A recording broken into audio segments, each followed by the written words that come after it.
Hello friends, कैसे हैं आप सब। स्वागत करती हूँ मैं आपका स्टडी विद मी में।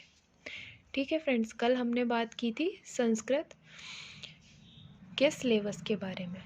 आपको पता ही है कि मैं क्या पढ़ा रही हूँ, आपको सुपर टेट की संस्कृत पढ़ा रही हूँ। ठीक है, तो आज हम बात करेंगे कि संस्कृत शब्द जो है वो किन किन शब्दों से मिलकर बना हुआ है।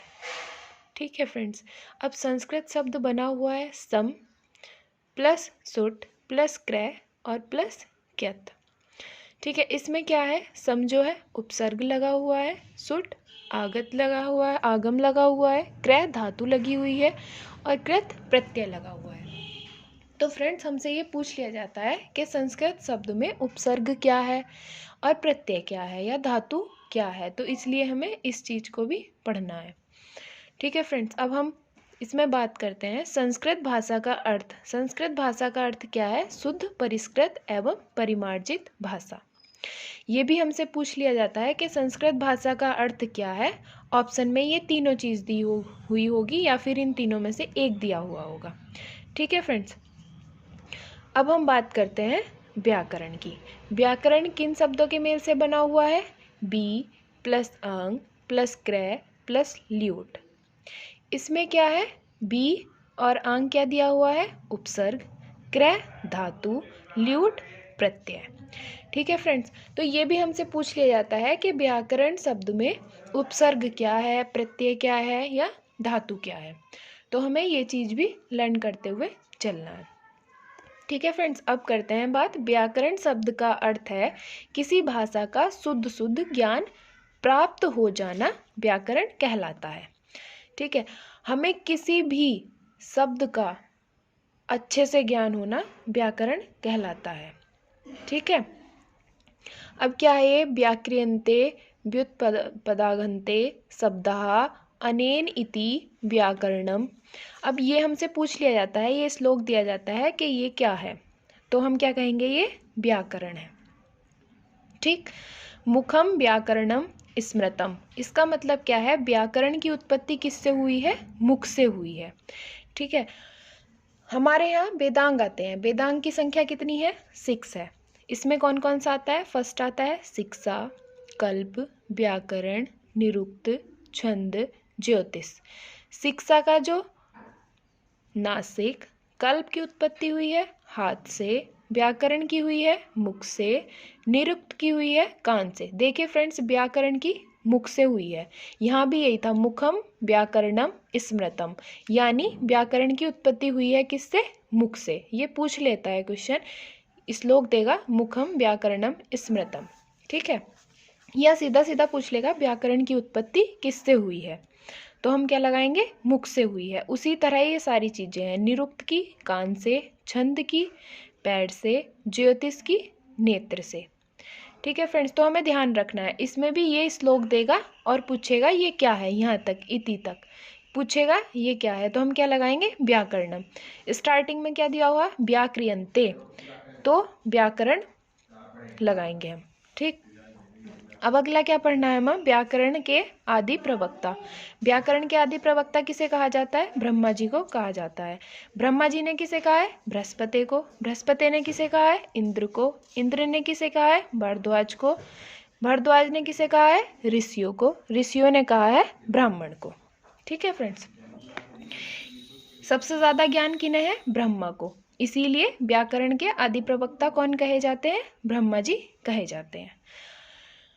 अब हम बात करेंगे, संस्कृत में 3 पुरुष होते हैं, कौन कौन से, प्रथम पुरुष, मध्य पुरुष एंड उत्तम पुरुष। प्रथम पुरुष को ही क्या कहा जाता है, अन्य पुरुष कहा जाता है। ठीक है, इसमें क्या क्या आता है, सह, तो, ते।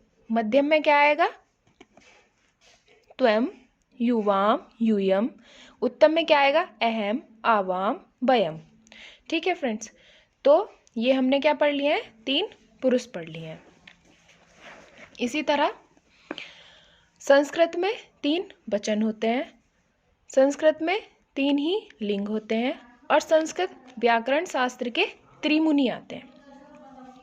ठीक है फ्रेंड्स, त्रिमुनि कौन कौन से हैं, पाणि जी हैं, भरद्वाज जी हैं एंड पंतजलि जी हैं। पाणिनि जो है उनकी एक बुक है अष्टाध्यायी। अब अष्टाध्यायी में पाणिनि जी को क्या कहा जाता है? सूत्रकार भी कहा जाता है।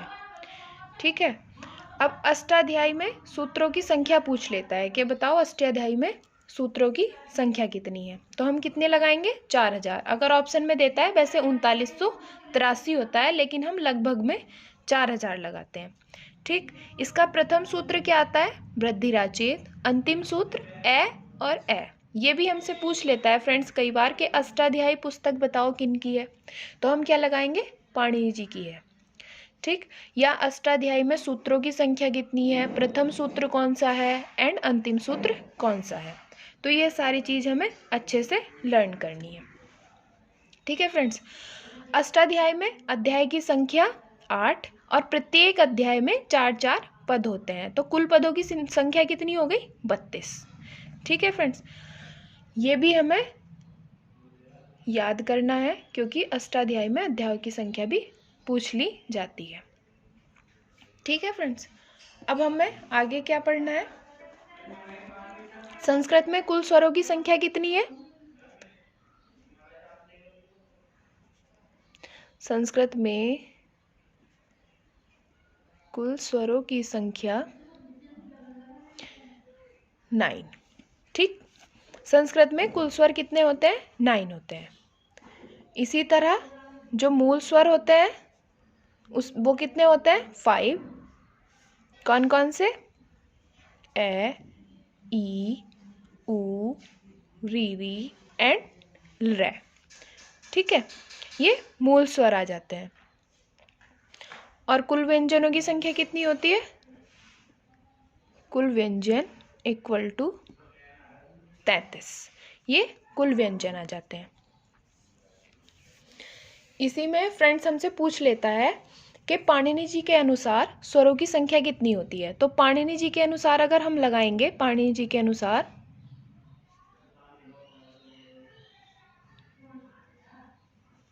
स्वरों की संख्या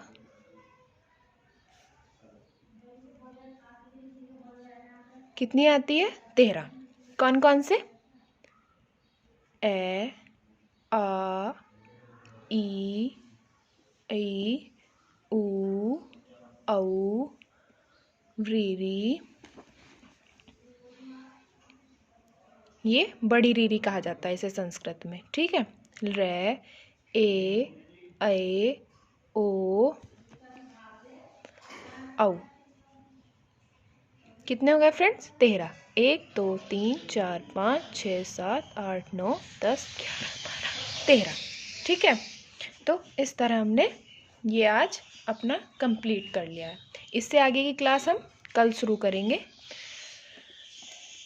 तो फ्रेंड्स प्लीज़ वीडियो को लाइक, शेयर एंड सब्सक्राइब करें। ठीक है, आप विश्वास रखिए, मैं आपको संस्कृत का ऐसा सिलेबस कराऊंगी जो आपको यूपी टेट, सी टेट और सुपर टेट में बहुत अच्छा हेल्प करेगा। ठीक है फ्रेंड्स, थैंक यू।